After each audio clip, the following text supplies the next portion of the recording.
Hello and happy STAMPtember. This is Yana Smakula, and today I'm super excited to show you one of the new STAMPtember exclusive collaboration sets called Slice of Cake by Dare to be Artsy. I love the big slice of cake in this set and also all of the different sentiments. I wanted to stamp a row of cake slices slightly on a diagonal. I have my Mini Misty stamping tool. There's a sheet of Nina Solar White 80-pound cardstock that is already cut to 4 1/4 by 5 1/2 inches. I'll trim this panel later to 4 by 5 1/4 inches, so you can go ahead and trim it to that specific measurement right now if you are replicating this card. I also have the waffle flower grip mat in my Mini Misty instead of the black foam pad, and the grip mat is what is going to hold my paper in place. I've placed the cake slice in the center of my panel, I've angled it slightly, and I've stamped it in Memento Tuxedo black ink. I'll be coloring this image with Copic markers, and this Memento ink works really great with Copics. Next, I moved my panel to the right and to the top to stamp the next cake slice and continue my row of slices. Finally, I flipped the Misty upside down and stamped the last image, finishing my row of yummy cakes.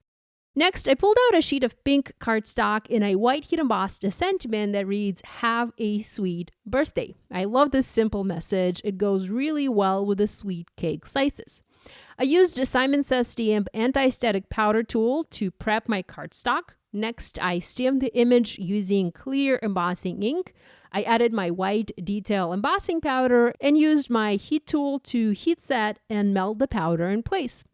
I'm going to trim this to a skinny strip and add it under the cupcakes along with a few other colored cardstock strips just to bring more color to my card.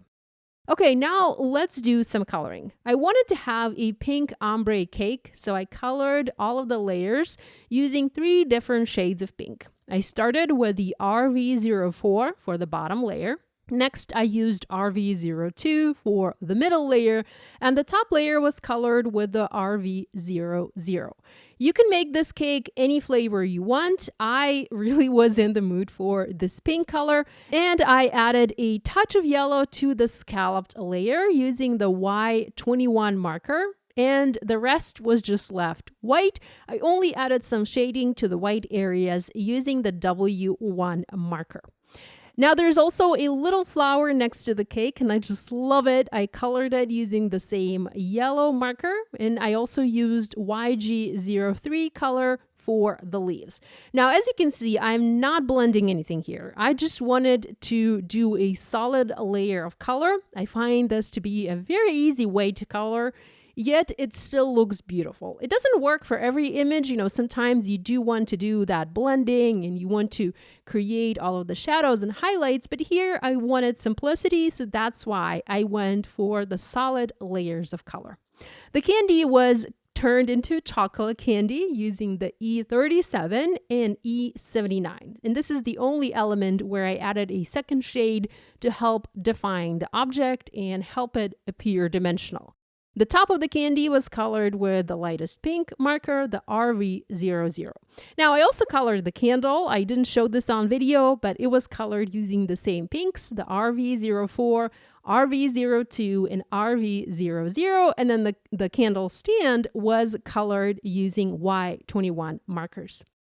With all of the coloring done, I glued the colored cardstock strips under the row of cupcakes, starting with a hot pink strip where I have my heat embossed sentiment, and I used my Barely Arts glue to add these to my card. Next, I added the cotton candy pink cardstock strip and the green apple cardstock strip. And finally, I added a yellow banana cardstock strip at the very bottom.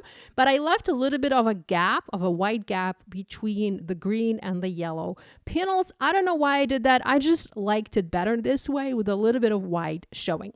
I also heat embossed another sentiment on the green apple cardstock. It reads, "It's a special day to celebrate," and I cut that into a banner and added that at the top of the card. I trimmed the cardstock strip excess cardstock, and I also trimmed this panel to 4 by 5 1/4 inches, and I foam mounted that onto a fog card base, so I have a little bit of the light gray show around my focal panel. So here's a look at the card created with the STAMPtember exclusive Slice of Cake stamp set from Dare to be Artsy. If you make a card inspired by this video, we'd love it if you shared your project and tagged us on social media. We always enjoy seeing what you make. Be sure to give this video a thumbs up and to subscribe to this channel if you haven't yet done so. Thanks so much for joining me today. Love you guys, and I'll see you next time.